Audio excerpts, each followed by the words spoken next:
Some men are born convinced their names are carved into a company's foundation, immune to any storm. They forget one crucial detail. After 8 years of building this place, I hold the blueprints. I know exactly which brick to pull to collapse their empire. This is not a loud firing. It is a flawless surgical extraction. The arrogant fool will not realize he is bleeding out until he reads a death sentence signed in his own handwriting. Welcome back to Boss Revenge Stories. Our channel was recently demonetized by YouTube, leaving us with absolutely no budget to operate. If you find today's story entertaining and valuable, please consider supporting us with just $1. That single dollar gives us the budget to pay our dedicated staff so they can cover their living expenses and continue creating these incredible revenge stories for you. You can show your support by scanning the QR code currently on the screen, or by clicking the donation link down in the description or the pinned comment of this video. Thank you so much for your generosity. My name is Harper Bennett, and I am 34 years old. For the past 8 years, I have poured my blood, sweat, and absolute brilliance into Ethelgard Dynamics, a highly profitable health technology conglomerate nestled right here in Austin, Texas. I hold the title of Director of Data Strategy, a position I earned through countless 80-hour work weeks and predictive models that saved this company tens of millions of dollars. I was accustomed to the sterile, quiet hum of servers and the sharp focus of my engineering team. That was my reality until a brisk Monday morning when I walked into my corner office and found my sanctuary violently violated. The heavy mahogany door was propped open. Ring lights cast an aggressive, blinding glow across the room. Soundproofing foam had been haphazardly stuck to the floor-to-ceiling glass windows, and a pair of oversized, professional microphones jutted out aggressively over my desk. My workspace had been transformed into a trendy podcast studio. Lounging in my ergonomic chair, with his brand-new designer sneakers resting squarely on my pristine desk, was Julian Vance. He was exactly 28 years old, and possessed the kind of unearned arrogance that only comes from being the only son of our chief executive officer, Marcus Vance. Julian had just returned from a 6-month sabbatical somewhere in Europe, a luxury vacation disguised as a journey to find himself. Apparently, the self he discovered was a man who drank green kale smoothies in boardrooms and believed he was the next tech messiah. He took a loud, obnoxious slurp from his plastic cup and flashed a blindingly white smile at the entourage of videographers hovering around him. Harper," Julian announced to the crowded room, spreading his arms wide as if he were a king welcoming a peasant to his court. "Everyone, meet the legacy of the past. And Harper, meet the new Chief Visionary Creative Officer." He did not even possess the basic manners to stand up. Instead, he gestured lazily toward me while speaking directly into the lens of a gimbal camera. "Harper here is a classic legacy asset. She represents the old guard, but Ethelgard is shifting into the future. We are disrupting the traditional corporate paradigm." He turned his gaze back to me, his eyes shining with pure, unfiltered entitlement. "I am launching a new, highly agile internal startup project. It is very forward-thinking. I am going to need you to act as an assistant to my creative team for the data entry phase. Just basic spreadsheet stuff. Consider yourself officially reassigned." He delivered this public humiliation with a smile, completely bypassing human resources, ignoring every established protocol, and treating my 8 years of seniority like a joke. The media crew snickered softly, waiting for my reaction. I did not scream. I did not throw his overpriced green smoothie against the frosted glass wall. A lesser professional might have let the blinding rage flush her cheeks, or stormed out in a tearful tantrum. I did none of those things. I simply stood there, perfectly still, absorbing every microscopic detail of the scene. I mentally cataloged the exact angle of his smug grin, the sycophantic giggles of his hired entourage, and the sheer, breathtaking audacity of his existence. My heart rate did not elevate by a single beat per minute. Instead, my brain quietly activated a psychological defense protocol I had been sharpening since the day I entered the corporate world.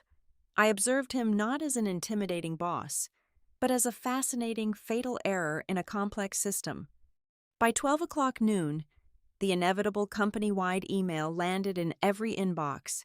Sent directly by his father, Chief Executive Officer Marcus Vance spun the hostile takeover of my department into an inspirational corporate manifesto. He praised Julian's sudden arrival as a much-needed breath of fresh air and a crucial pivot toward a more dynamic, youthful culture. Buried deep beneath the paragraphs of meaningless buzzwords was the cold, hard reality. I was officially stripped of all control over my key predictive modeling projects. The multi-million-dollar portfolios I had built from scratch were now under the absolute jurisdiction of a spoiled boy. The entire executive floor fell into a tense silence. The whispers echoed in the break room.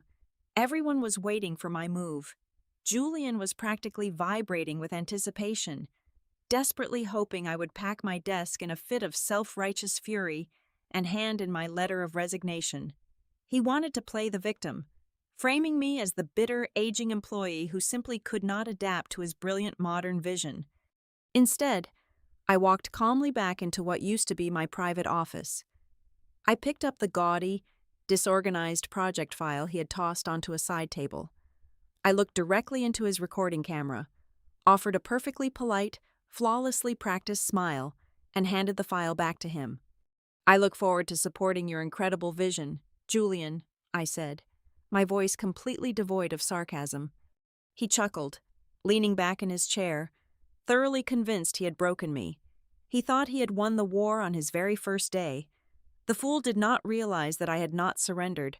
I had simply accepted his invitation to play a game where I was the sole architect of the rules. It took exactly 21 days for the newly minted visionary to set fire to years of meticulous corporate diplomacy. Within those 3 short weeks, Julian managed to completely torpedo 2 massive contracts, each worth over $4 million. He accomplished this spectacular failure by showing up 45 minutes late to virtual meetings, aggressively interrupting lead investors, and using meaningless jargon like synergy matrices and hyper-agile pipelines instead of providing actual data. The clients, who were serious medical professionals demanding precision, quietly withdrew their funding.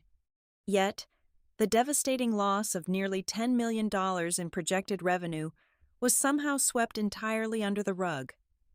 When the quarterly board meeting arrived, Julian did not stand at the podium to apologize for the massive financial damage.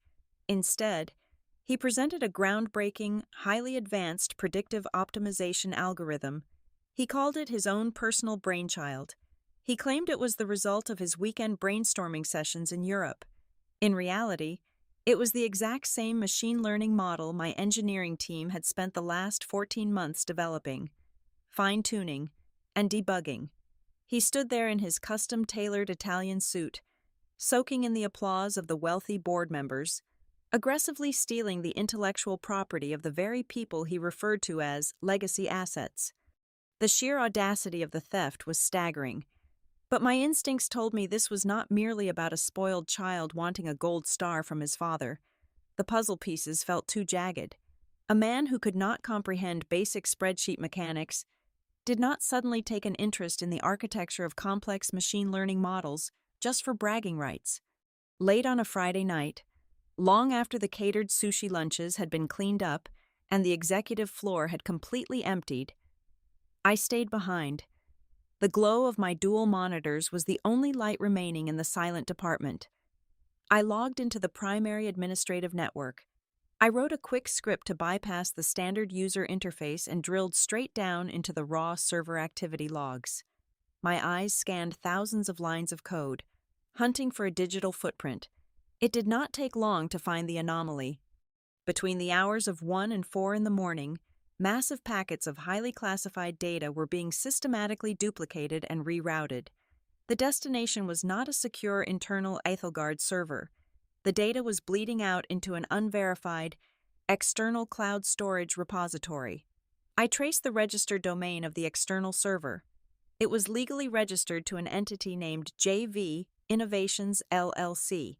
The realization hit me with the force of a physical blow. Julian was not just playing at being a high-level executive.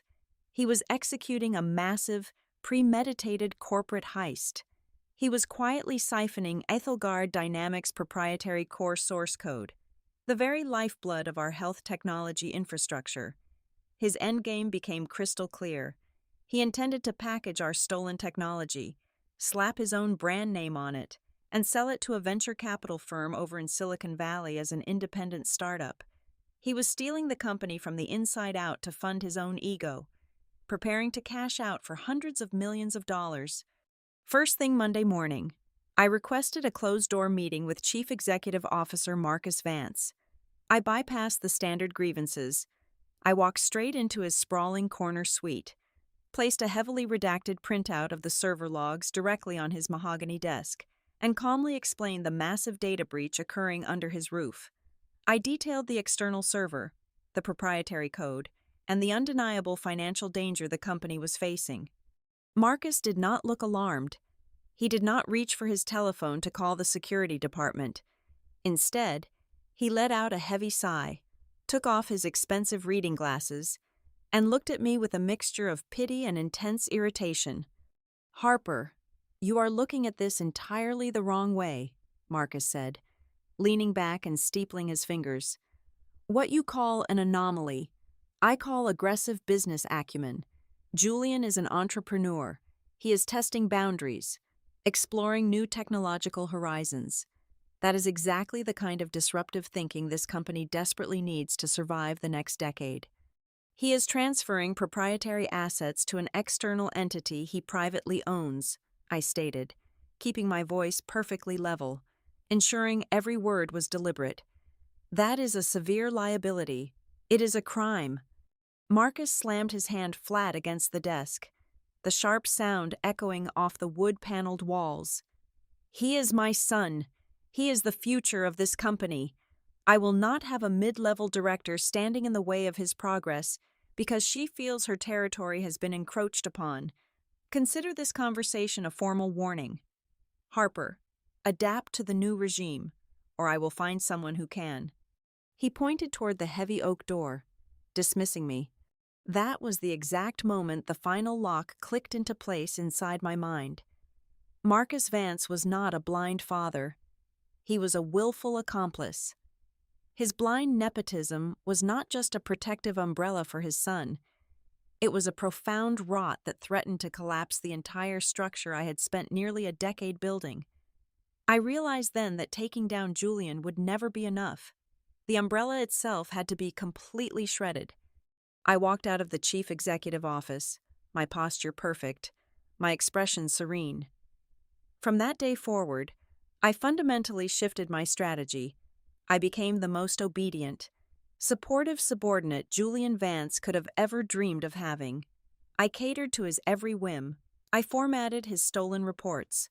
I praised his stolen ideas in departmental meetings, and I offered absolutely zero resistance. I fed his delusion of absolute power. Spoon by spoon, I made him feel completely invincible, carefully lulling him into a profound state of false security, entirely unaware that the loyal employee standing quietly behind his throne was meticulously polishing the blade. There is a profound, almost terrifying silence that exists only in the sub-basement of a modern corporate skyscraper. 4 floors beneath the glass and steel where Ethelgard Dynamics projected its cutting-edge, futuristic image to the world, lay the physical archives.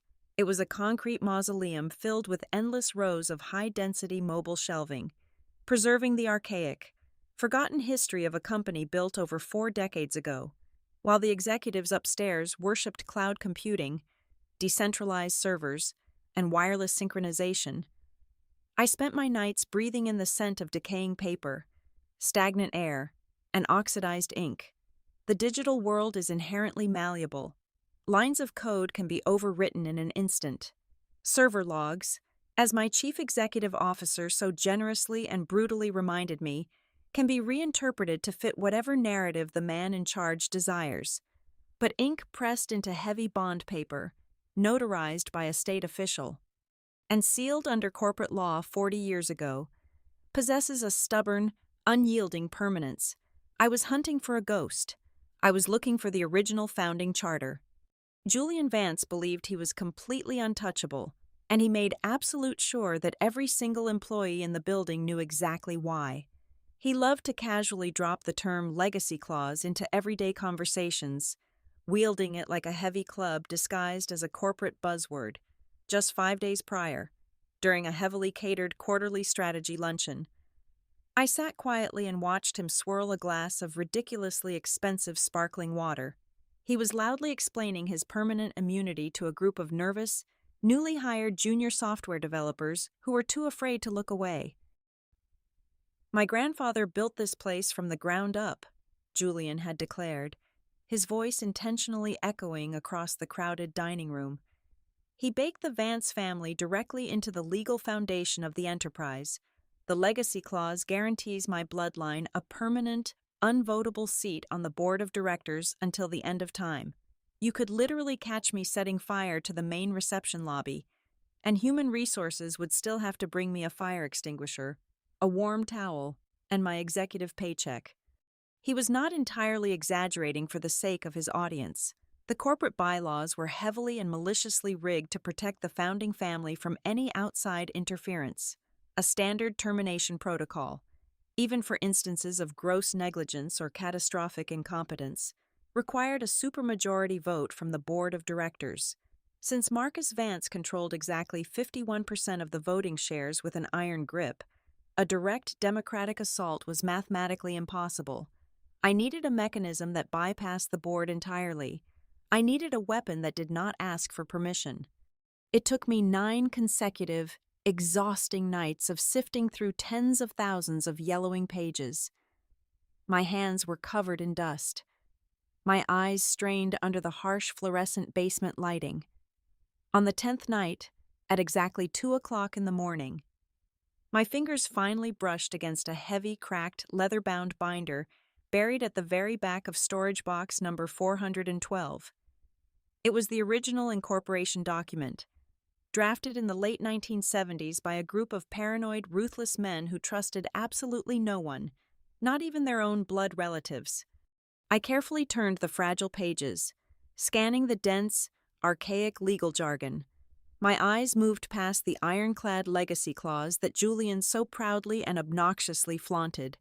I moved deeper, plunging into the obscure, forgotten appendices that no modern executive had bothered to read in over 30 years.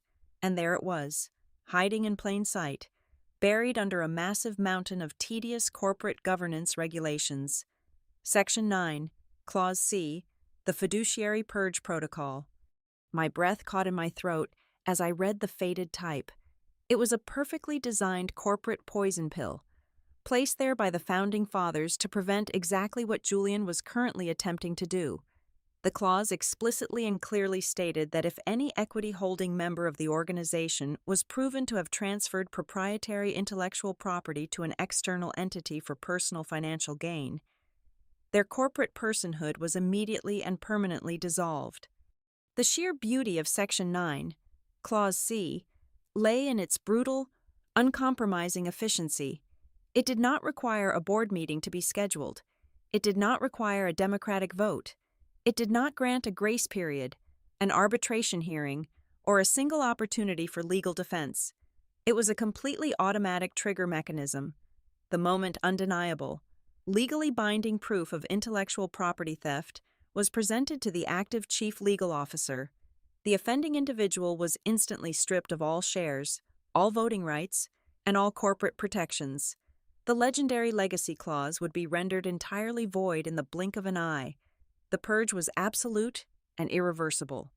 It was the legal equivalent of a self-destruct sequence. However, the burden of proof required to activate this poison pill was exceptionally high.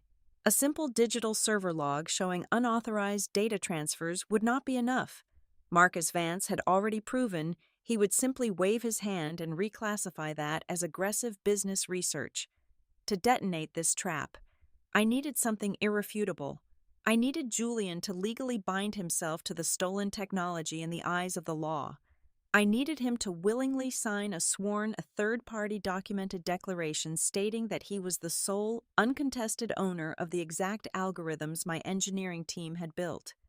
I returned to my desk on the executive floor the next morning, my mind operating with the cold, silent precision of a supercomputer. The primary goal was no longer to stop Julian Vance from stealing the company data.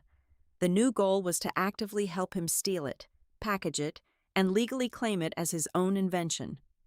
I began constructing a shadow database, a completely isolated, unerasable digital forensic dossier running on a hidden physical drive securely bolted beneath the floorboards of my office.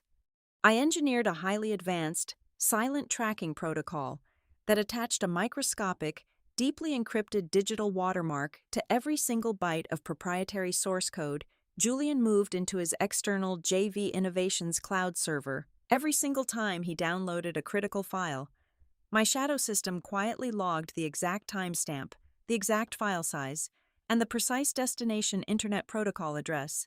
I was meticulously building a comprehensive forensic timeline that no high-priced corporate defense attorney could ever hope to dismantle.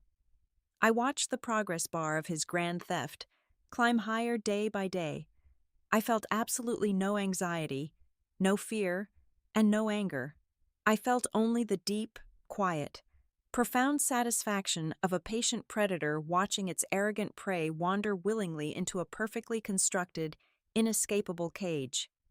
Julian truly believed he was building an untouchable empire in the shadows, entirely unaware that I was the one quietly supplying the bricks, the mortar, and the heavy rope he would eventually use to bind the unbearable weight of his past.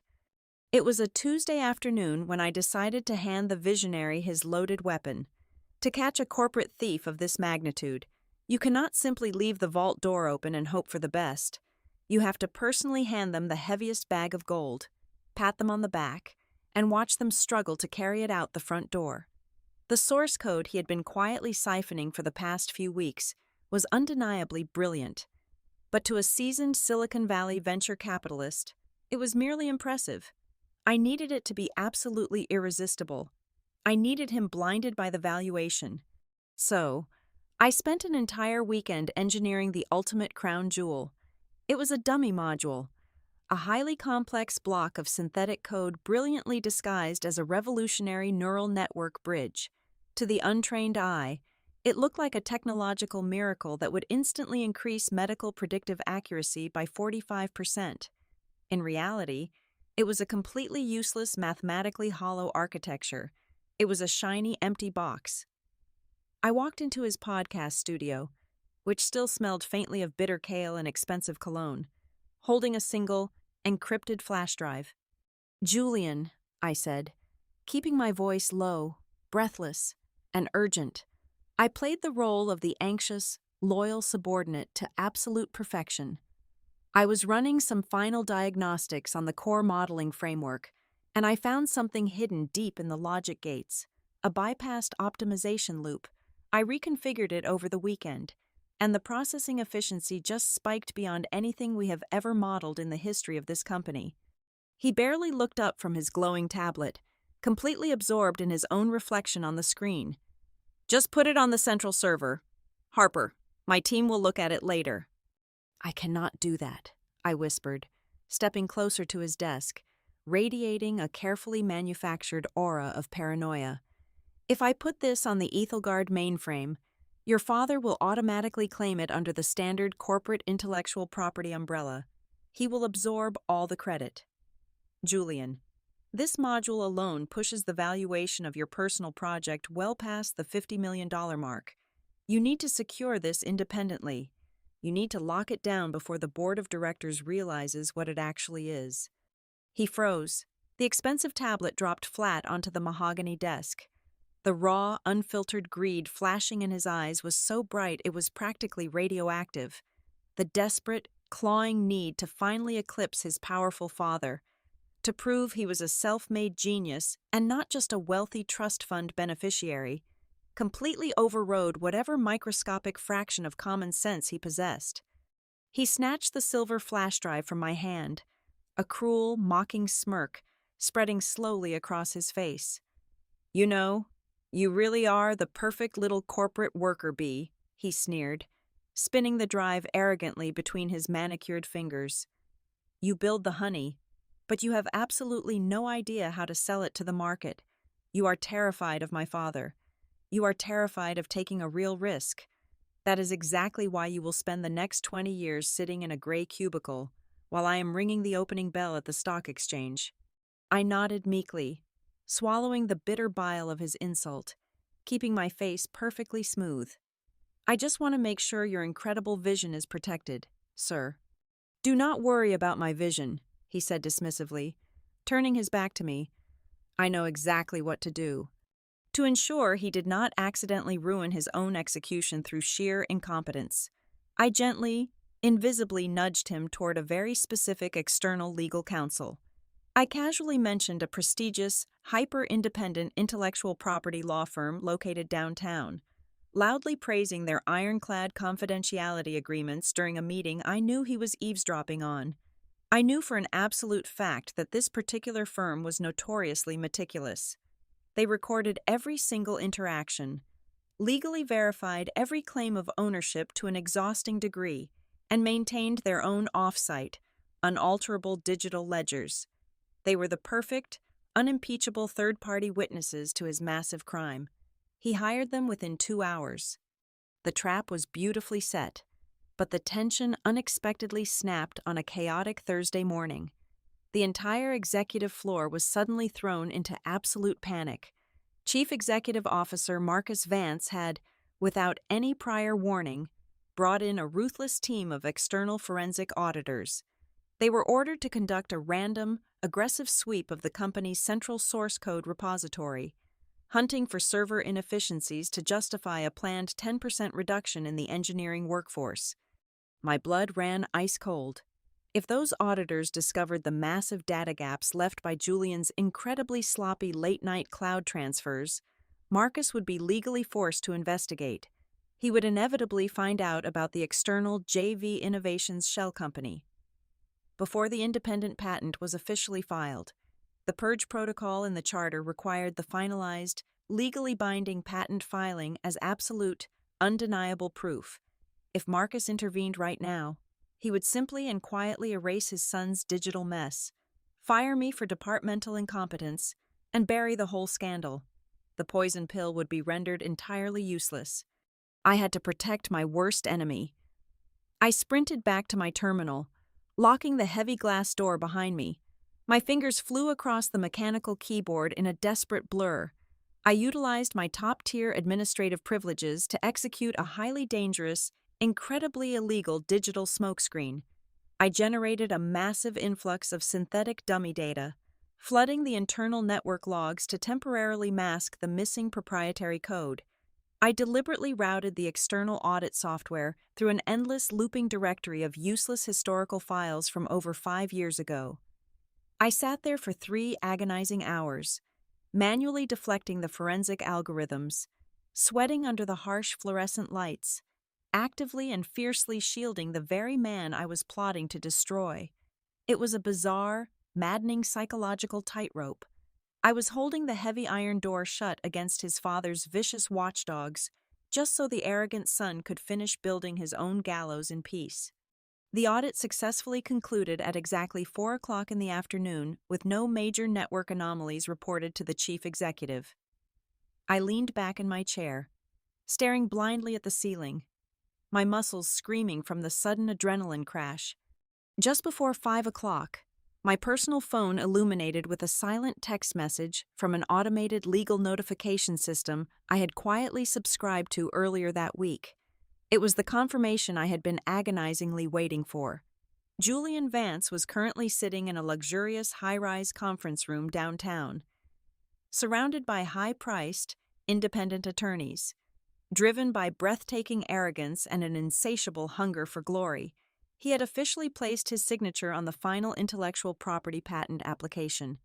He solemnly swore, under the severe penalty of perjury, that the proprietary Ethelgard algorithms, including the hollow dummy code I had hand-delivered to him, were his sole, original creations, fully and legally owned by JV Innovations LLC. The licensed legal notary stamped the heavy paper document. The dark ink dried. The intellectual property transfer was officially registered with the federal government. The invisible snare pulled violently tight around his neck. He had just legally, undeniably, and permanently signed away his own corporate personhood, and the beautiful, arrogant fool had absolutely no idea his execution had already been scheduled. The third quarter. Extraordinary shareholders' meeting was held in the grand boardroom on the top floor. The massive mahogany table was surrounded by the wealthiest, most influential investors Ethelgard Dynamics had ever secured. At the front of the room, standing under the bright recessed lighting, was Julian Vance. He looked absolutely radiant. He was wearing a custom-tailored navy suit, beaming with the insufferable glow of a man about to claim a kingdom. Today was supposed to be his coronation. He had explicitly called this meeting to unveil his groundbreaking, independent startup project to the board, presenting it as a massive strategic partnership that would cement his genius and his permanent seat at the head of the table. As the designated presenter for the routine quarterly risk assessment, my turn at the podium came right before his grand finale. I walked to the front of the quiet, expectant room. My heels clicked softly, rhythmically against the polished marble floor. I plugged my encrypted tablet into the main console. Julian was standing just 3 feet away, his arms crossed casually, flashing me a patronizing smile. He thought I was about to deliver a boring, 10-minute slideshow on basic compliance metrics. Instead, I bypassed his heavily rehearsed presentation directory. With a single keystroke, I executed the file swap. The massive wall-to-wall projector screen behind us flared brilliantly to life. However, it did not display his sleek, corporate-approved title card. Instead, the screen filled with the stark, unbranded black and white text of a comprehensive global intellectual property audit. The entire room of 50 seasoned executives fell into an immediate, suffocating silence. You could hear the faint, high-pitched hum of the projector bulb cooling itself. I pressed the presentation clicker once. A massive, high-resolution scan of a federal legal document materialized on the screen. It was the official patent filing for an external entity named JV Innovations LLC. I pressed the clicker a second time. A side-by-side comparison illuminated the room. On the left side of the screen was the highly classified, proprietary neural network source code that my engineering team had spent over 14 months developing. On the right side of the screen was the exact same code, down to the final semicolon, firmly attached to the external patent application. I pressed the clicker a third time, zooming in on the bottom of the legal document. Projected in letters 3 feet tall was the legally binding, freshly dried signature of Julian Vance, officially claiming sole, uncontested ownership of the stolen technology. The air in the boardroom grew incredibly thick. The wealthy investors stopped breathing. Julian let out a weak, hollow laugh that echoed awkwardly against the glass walls. The color was draining rapidly from his face, leaving his skin a pale, sickly gray. "This is highly inappropriate," Julian stammered, his voice cracking slightly as he adjusted his expensive silk tie. He turned to the bewildered shareholders, forcing a desperate, condescending smile. "This is nothing but a routine, parallel research project. It is an external sandbox testing environment. Harper, shut down the projector immediately. You are taking technical development data completely out of context." He looked frantically across the long mahogany table, locking eyes with his father. He was silently begging for the impenetrable umbrella to open. Chief Executive Officer Marcus Vance did not disappoint his son. Marcus shot up from his leather chair with the force of an earthquake. He slammed his heavy hands flat onto the polished table, the loud, violent crack of impact making several board members physically jump in their seats. His face was flushed crimson with absolute fury. "Security!" Marcus roared, his deep voice shaking the glass partitions. "Get in here right now. Remove this woman from my building. Harper, you are officially terminated as of this exact second. You are publicly displaying highly sensitive corporate data, and you are maliciously slandering an executive officer of this company. I will personally see to it that you are sued for criminal defamation and extreme corporate espionage." Marcus turned his furious gaze to the whispering board members, his chest heaving. This is a pathetic, desperate attack from a disgruntled middle manager. My family built this entire empire. The Vance bloodline is protected by the legacy clause. We are the foundation of Ethelgard, and no one, absolutely no one, has the authority to question our operational methods. The heavy wooden doors at the back of the room burst open as three large, uniformed security guards marched in, their eyes locked directly on me. Julian smirked, his confidence instantly returning the moment his father threw his weight around. He thought the show was over. He thought the invincible shield had deflected the bullet. I did not back away from the podium. I did not flinch as the security guards quickly closed the distance. I maintained a posture of deadly, absolute calmness. I slowly opened my leather briefcase, the metal clasps clicking sharply in the tense silence. I reached inside and pulled out a thick, heavy, leather-bound document. It was not a digital copy. It was the heavily notarized, fully authenticated original founding charter of Ethelgard Dynamics, complete with the raised legal seals from 40 years ago. The security guards reached the front of the room, but I simply held up one hand, projecting an aura of pure, unyielding authority that stopped them completely dead in their tracks. I did not look at Julian. I did not look at the screaming chief executive officer. Instead, I walked directly over to the center of the table. I placed the ancient, heavy document gently, deliberately down directly in front of Chief Legal Officer Eleanor Sterling. She was a brilliant, fiercely independent attorney who had spent 20 years defending the company from liabilities. "Eleanor," I said, my voice cutting through the chaotic shouting like a razor blade through silk. "Please turn your attention to Section 9, Clause C." I did not wait for Eleanor to find the page.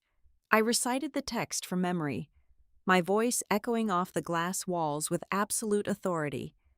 Any equity-holding member proven to have transferred proprietary intellectual property to an external entity for personal financial gain shall immediately and permanently forfeit all shares, voting rights, and corporate personhood. This protocol supersedes all prior governance, explicitly rendering any existing legacy clause null and void. Eleanor Sterling carefully adjusted her reading glasses. She looked at the authenticated charter, then up at the massive projection of the federal patent application. The blood completely drained from her face. She looked directly at the chief executive officer. "Marcus," Eleanor said, her voice barely above a whisper, yet carrying the heavy weight of an executioner. "The patent is legally binding. The charter is absolute. Julian Vance has just automatically triggered the fiduciary purge protocol. He is no longer a recognized entity within this corporation." The tense silence shattered.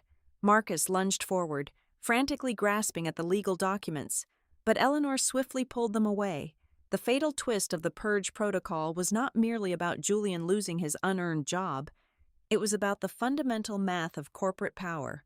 The Vance family maintained their absolute dictatorship because their combined shares totaled exactly 51%. With Julian's entire equity portfolio instantly vaporized by his own greedy hand, the family's control plummeted well below the majority threshold. The independent board of directors now held the ultimate, uncontested power. Julian finally realized what he had done.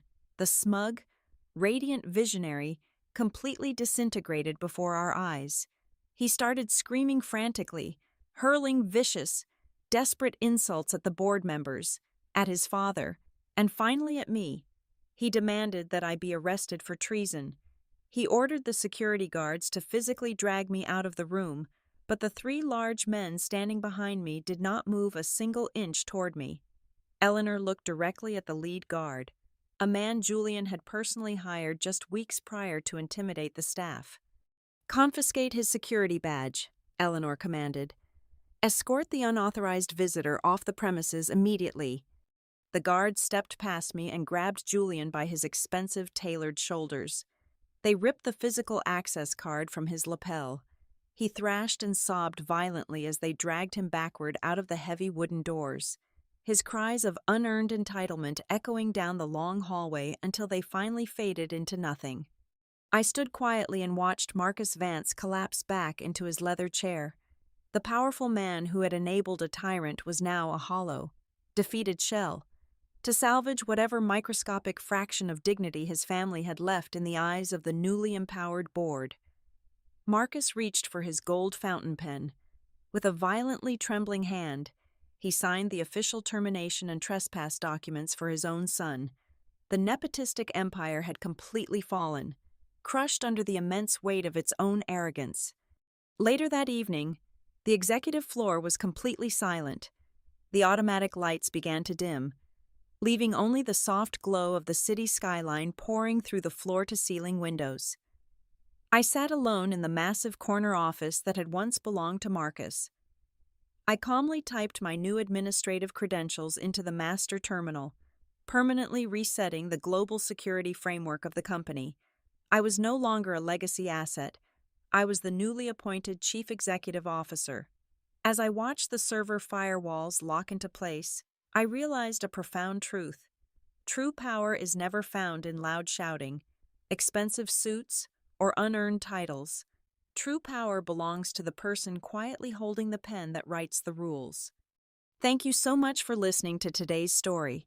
We would love to know where you are listening from, so please let us know down in the comments. If you enjoyed this story and want to help us keep this channel alive, please consider supporting us with just $1. You can scan the donation QR code currently on your screen, or use the donation link provided in the description or the pinned comment. That single dollar directly pays our dedicated staff, helping them feed their families and allowing us to continue creating these incredible revenge stories for you. Thank you for your amazing support, and we will see you in the next episode.